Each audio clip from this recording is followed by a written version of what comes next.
What's going on, and welcome back to another FC25 Ultimate Team video, and this one is all about the brand new player roles. I'm going to help you level up your game and understand this to the max, because I've discovered a few new things and players, and I've got some interesting topics. So drop a like if you enjoy, subscribe if you're new, and let's get into it. This one here really got me thinking, because we have Theo Hernandez and Trent Alexander-Arnold that are the only two players with the ++ in Fullback. So this role, they're going to push up and then they're going to basically cut inside and take over those centre mid areas and just sit and be a little bit narrow.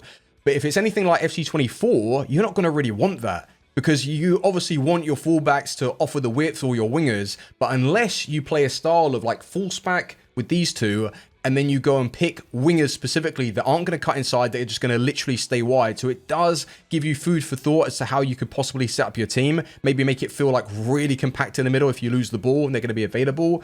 But I just found that interesting because Theo Hernandez, of course, he's going to be really broken on the game. And then Trent, once he receives a few special cards, it would be sweet. And then we've got like Carvajal on his own just chilling here. Like there's no other player with ++ on the game.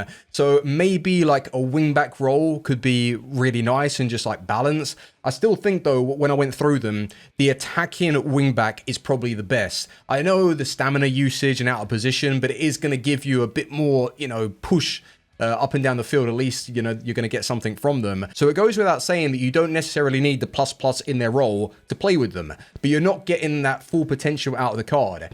And when I read through this, the stopper ++, it got me thinking, is this why Bremer was like so good anyway on FC24 or FIFA 23? Like he's always been really strong.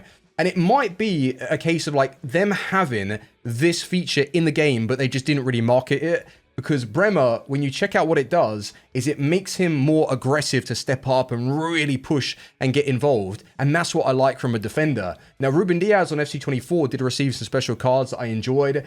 Gabriel, his team of the season was decent from corners, but I wasn't like that great with him. But this is a really nice ++ role. And I think that's why Bremer is definitely going to get used by a lot of people. I want that aggressiveness with my centre backs. But let's go and check out more of the balanced players, and I feel like these are going to be more meta. Let's just see who's available. So let me ask you the question, what are you personally going to want from FC25 when it comes to those centre back styles? More aggressive ones that we just saw, or maybe a no-nonsense defender ++? And I know you've already seen the two cards, Rudiger and Saliba, and with no doubt they're going to be like two of the best players to use on the game.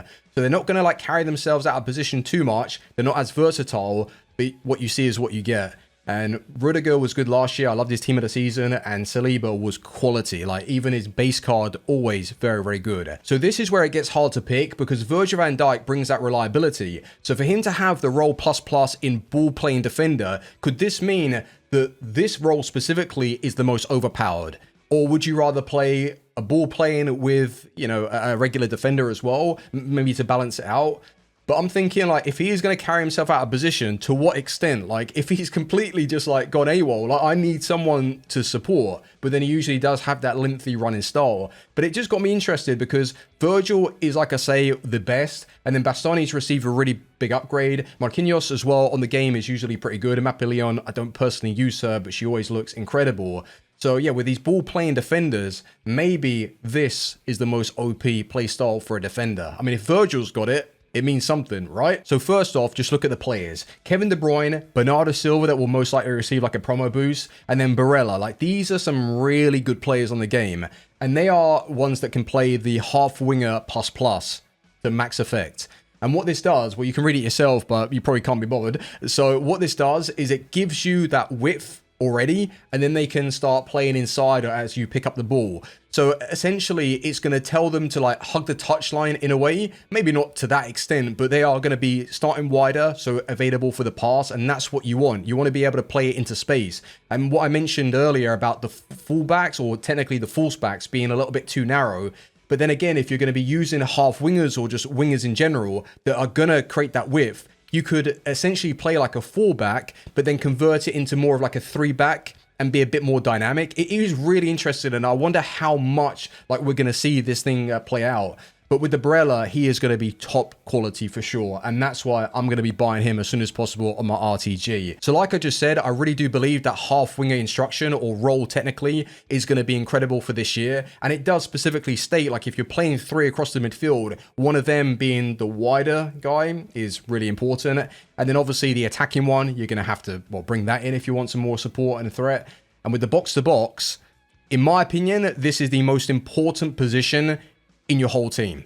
To have someone like a Yaya Toure or one of those types of players that can really run up and down the field with physicality, it's just going to be incredible.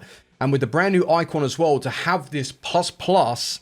Oh, now we did do a tier list and she was mid. I didn't say like she was technically like mid. I meant like she was mid in the list, like she was halfway down, right? And I think that with this role plus, relentless, I reckon she's going to be an absolute engine. So please do keep an eye on her. Has this always been in the game and that's one of the reasons why certain players are just like really broken and OP? I don't know. Or it just could be a new feature. But you've got Bonmati, you've got Puteas, you've got some really good players there that can play to a high efficiency with that role plus in playmaking. And to balance out your midfield as well, I think that this is going to be super important. And then we have the inside forward. And you're going to see this a little bit later on when we check out the wingers. But inside forward, in my personal opinion, is probably going to be the best on the game because it gives you really everything you want. You have someone that can start over on the wing, but really their intent is to cut inside and basically play as a left forward, right forward. So you're going to be able to create more natural chances with them.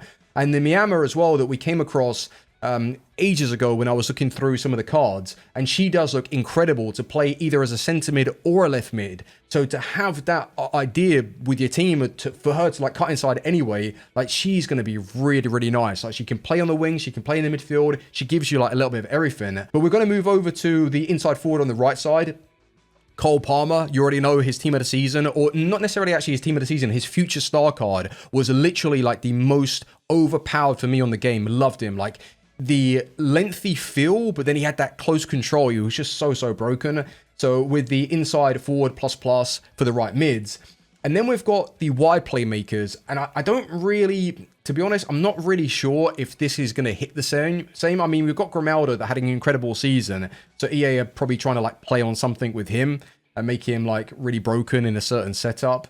But yeah, wide playmaker, I just don't think it's going to be as good as the other ones that we mentioned, to be honest. This is where it gets serious, and you guys are going to want to pay close attention, especially when we move over to the attackers. But I believe, well, in my personal opinion, that the cams are what you really want to get right. Because with this half-winger instruction, or role plus, it's very similar to the centre mid where we saw with Barella. He starts wide and then draws himself into those central areas.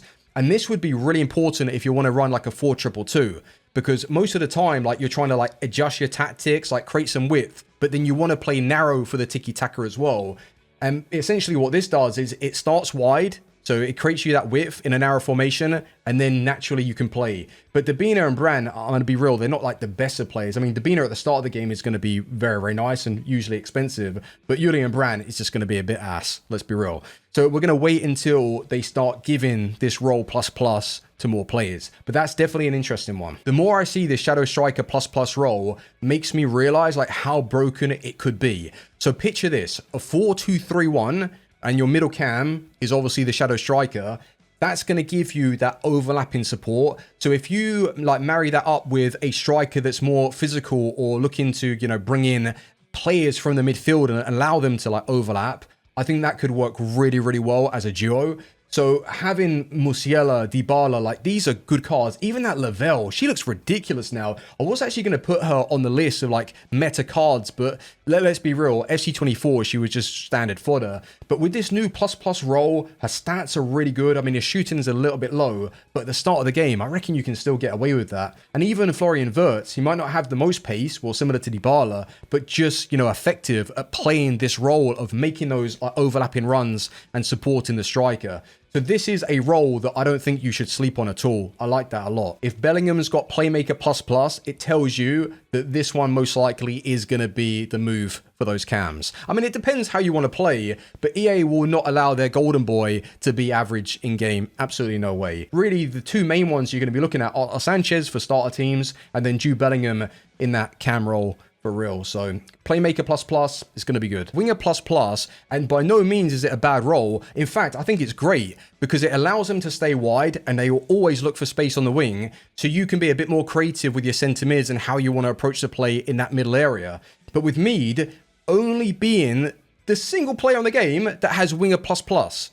So it makes me question, like, is this going to be a really OP playstyle towards the back end of the game? Or because we have so many inside forwards already, like Vinny, Rafael, and you're going to see some other ones, like this surely is going to be the broken one. Inside forward, it gives you a little bit of everything. You know, they start a bit wider and they just cut in. And that's what you want really for Ultimate Team. You want that attacking threat. You want that like dynamic play.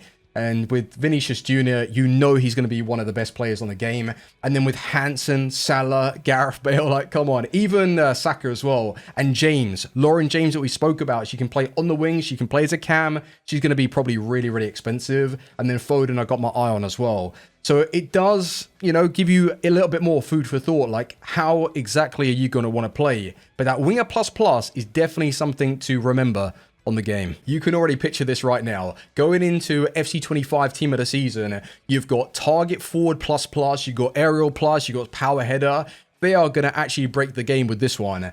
But with Shaw being the only player at this moment in time that has this role plus, would you use her at the start? Probably not. I mean, the 69 pace is very slow unless you've just been super effective with how you've set out the team to get the most out of her. I mean, that's one thing. But just going off of her stats, not really interested. Then we've got the full Stein plus, and this is going to be something where a lot of people use. And to have Griezmann as well, that gives you a little bit of everything. It's going to support the midfield. Like, I think he's one of the perfect players to use. Whereas Smith, like, with her playmaking, I don't know if she would play that role as well. Like, I would much rather her being like an advanced forward. But then again, like, you don't necessarily have to play these players in their plus role. They do have like secondary and maybe even third roles that they can play for you. But Shulin, I don't know how you say her name, but she was a really good icon. I thought she was one of the better ones that EA dropped this year. And then Katoto was really good for me last year. She had crazy control on the ball early on. And then Benzema, not a bad option with his usual like tiki-taka approach. So I do like False 9. It's something which I believe I would use, but it has to be the right setup. Advanced forward just seems to be the one. And it's because of Mbappe, especially Human Son as well. Like, you already know how good Son was at the start with his price to performance. And then you've got Mbappe that's just the best. He literally is the best. And even CR7, they've given him advanced forward as well. Why not? And Sam Kerr, good looking card. With Harry Kane, maybe requires a few upgrades before you want to like run him, to be honest. But even though at the start, Harry's good, but 65 pace, yeah, is a little bit low for me. But advanced forward, it is just going to be the best one overall. But then you've got Poacher, and it gives you an extra question, like, because Erling Haaland is here, everything inside the box, he will just literally score, and that's what he's going to be so good at. And then with Victor Osimhen as well, having the same playstyle, maybe for your starter teams, or not necessarily starter, because it'll probably be a little bit more of a premium, but like, he's going to be very good for the mid-budget sides. So Victor Osimhen, another player that you can take away that can play this role to high effectiveness. So I hope this video today has not only showed you some really nice players, but got you thinking as to like how you can set out your team, and maybe broken down in more of a simple way. Because I know, like, when we first heard of like the roles, it was a bit confusing, this and that, but maybe this really does like spark off some extra interest and help you build your teams on FC25. And if you have enjoyed, thumbs up, I'd really appreciate that. So support the channel, subscribe as well, so you're not going to miss the RTG that starts and all the bonus content that I'm going to have for you guys this year. And I'll see you on the next one. Bye bye for now. Take care. Peace.